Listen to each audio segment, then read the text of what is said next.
Hello মিষ্টি বন্ধুরা, তোমরা কেমন আছো? আশা করি ভালো আছো। আমিও খুব ভালো আছি। সকাল সকাল ঠাকুরকে প্রণাম জানিয়ে তোমাদেরকে গুড মর্নিং জানিয়ে আজকের দিনটা শুরু করছি। আজকে হলো ওই বুধবার, সকাল 6:30 মতো বাজে। তো এখন থেকেই আমি আজকের দিনটা তোমাদের সাথে শেয়ার করছি। দুদিন যেহেতু শরীরটা খারাপ ছিল, সেই জন্য গতকাল তোমাদের সাথে কোনো ভ্লগই শেয়ার করতে পারিনি। তো আজকে যে ভ্লগটা শেয়ার করছি আশা করি তোমাদের ভালো লাগবে। তো বন্ধুরা, তোমাদের কাছে অনুরোধ রইল স্কিপ না করে পুরো ভিডিওটা দেখার জন্য। আর ভালো লাগলে অবশ্যই একটা করে লাইক আর একটা ছোট্ট কমেন্ট করে দিও। সকাল সকাল উঠে আমি চুলটা ভালো করে বেঁধে নিয়েছি, না হলে যা গরম পড়েছে। দুদিন একটু বৃষ্টি হলো, তাতে একটু যা ঠান্ডা পড়েছিল, তারপর আবার সেই একই গরম পড়েছে। তো যাই হোক, চুলটা ভালো করে বেঁধে নিয়ে সংসারের কাজ করার জন্য আমি লেগে পড়েছি। প্রথমে আমি বিছানাটা ভালো করে গুছিয়ে নেব।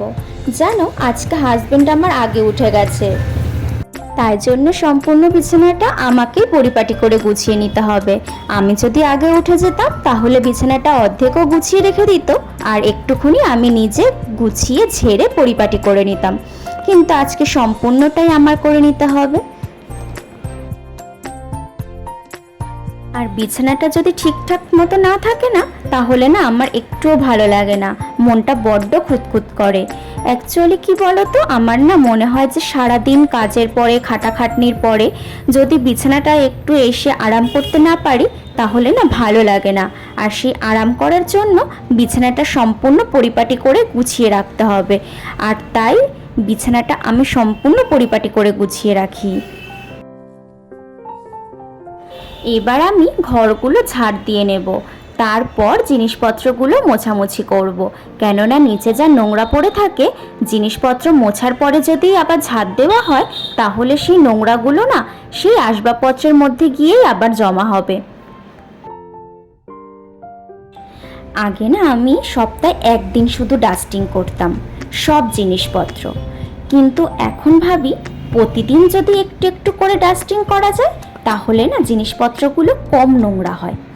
তো সেই জন্যেই আমি এখন প্রতিদিন একটু হালকা হালকা করে সব জিনিসপত্র ডাস্টিং করে নিই। তোমাদের সাথে না একটা কথা শেয়ার করি। আমি পোস্ট করেছিলাম আমার শরীরটা না ভালো নেই, ব্লগ দিতে পারবো না। সেখানে একটা দিদিভাই কমেন্ট করেছে, নিজের শরীরের খেয়াল রেখো। ঝিলিক দিদিভাই, তোমাকে অনেক থ্যাংক ইউ, তোমার প্রতি অনেক ভালোবাসা আমার শরীরের খেয়াল রাখার কথা বলার জন্য। তোমাদেরকে বলেছিলাম না, আমার সেই ফুল গাছটা ঝড়ে সেই দুপাশ দিয়ে পুরো ভাগ হয়ে গেছে। তো শাশুড়ি মা গাছটাকে সাপোর্ট দিয়ে কিছু দিয়ে বেঁধে দিয়েছে। তো দেখা যাক পুরোপুরি বাঁচতে পারে কি না আগের মতো। আর দেখো বন্ধুরা, আমার গোলাপ গাছে কত ফুল ফুটেছে, কি সুন্দর লাগছে দেখতে। 2000 years later. ডাস্টিং করার পর ঘর ঝাড় দিয়ে আবার মুছে স্নান করে ঘরে চলে এসেছি। এবার আমি পুজো দিতে যাব। তো পুজো দিতে যাওয়ার আগে তোমাদের সাথে কিছু দিদিভাইদের কমেন্ট শেয়ার করি।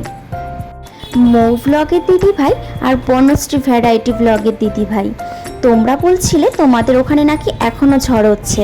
তো এখনও ঝড় হচ্ছে কি না আর তোমরা ঠিক আছো কি না অবশ্যই কিন্তু জানিও। এদিকে দেখো, আমি পুজো দিতে চলে এসেছি। তো চলো পুজোটা দিয়ে নিই। পুজো দিয়ে রেডি হয়ে আমি বেরিয়ে গেছি কাজে যাওয়ার জন্য। তো এইদিকে দেখো, আমার হাতে রয়েছে ঘাটকোল পাতা, আর এর নিচে কিছু বেগুন রয়েছে। তো এগুলো আমার শ্বশুরবাড়ি থেকে পাঠিয়ে দিয়েছে বাপের বাড়িতে নিয়ে যাওয়ার জন্য। বাপের বাড়িতে এসে দোকানে গিয়ে ডিউটি দিয়ে দুপুরবেলা আবার লাঞ্চ টাইমে বাড়ি চলে গেছিলাম। আর আজকে আমার হাজব্যান্ডের যেহেতু হাফ ডিউটি ছিল, সেই জন্য হাজব্যান্ডও বাড়িতে চলে এসেছিলো। তো সবাই মিলে একসাথে খাওয়া দাওয়া করেছিলাম। তোমাদেরকে তো দেখালামই, শ্বশুরবাড়ি থেকে কিছু শাক বেগুন আমার বাপের বাড়িতে পাঠিয়ে দিয়েছিল আমার সাথে। প্রায়ই এরকম পাঠায়, যেহেতু আমাদের চাষের জমি রয়েছে। তো সেখানে আমার শ্বশুরমশাই চাষবাস করে, কিছু ফসল তৈরি করে ওখানে। পটল, ঝিঙে, লঙ্কা, বেগুন আরও অনেক কিছুই তৈরি করে।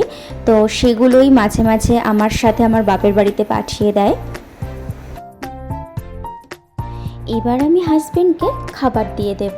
ওর জন্যে এই থালাটা বেড়েছি, যেহেতু অনেকটাই বেলা হয়ে গেছে তো আর লেট করাবো না।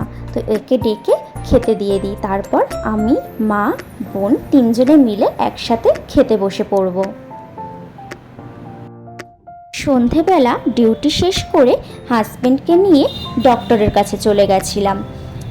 আর ডক্টরের কাছে গেছিলাম এই জন্যেই, আজকে না ওর যে সেলাইটা পড়েছিল দাঁত তোলার পর সে সেলাইটা আজকে কাটবে বলেছে। ডক্টর চেম্বারে চলে এসেছি।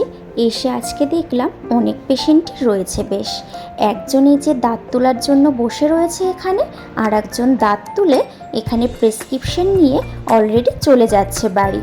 তো এখানে ডক্টর ওনাকে একটু ভিজিট করে নিচ্ছে প্রথমে, আর আমার হাজবেন্ডকে বলল তুমি একটু রেস্ট নাও, তারপর তোমাকে দেখছি। তোমাদের সাথে আরও একটা কথা শেয়ার করি, আমার শাশুড়ি মা থাকার জন্য আমার না অনেকটাই উপকার হয়েছে। উনি যেহেতু রান্নার সমস্ত দায়িত্বটাই নিয়ে নেয়, সেই জন্য আমার বাইরে কাজে আসতে কোনো অসুবিধা হয় না। সকালবেলা উঠে সংসারের বাসি কাজকর্ম সেরে ওনার হাতে হাতে তরকারি কেটে দিয়ে আমি বেরিয়ে আসতে পারি, আর রান্নাটা উনি তারপর সেরে নেয়। রাত্রেবেলা গিয়ে যেটুকু পারি সেটুকু ওনার হাতে হাতে রান্নাবান্না করতে সাহায্য করি। এই দেখো, তোমাদের সাথে গল্প করতে করতে এইদিকে আমার হাজবেন্ডের দাঁতের সেলাইটাও কাটা হয়ে গেছে।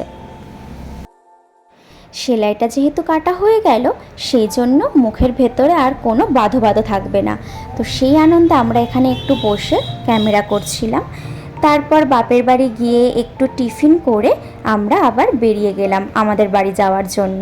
তো আজকে ব্লগটা কেমন লাগলো তোমরা অবশ্যই জানিও। দেখা হচ্ছে নতুন ভিডিওতে, ততক্ষণের জন্য টাটা, ভালো থেকো, সুস্থ থেকো।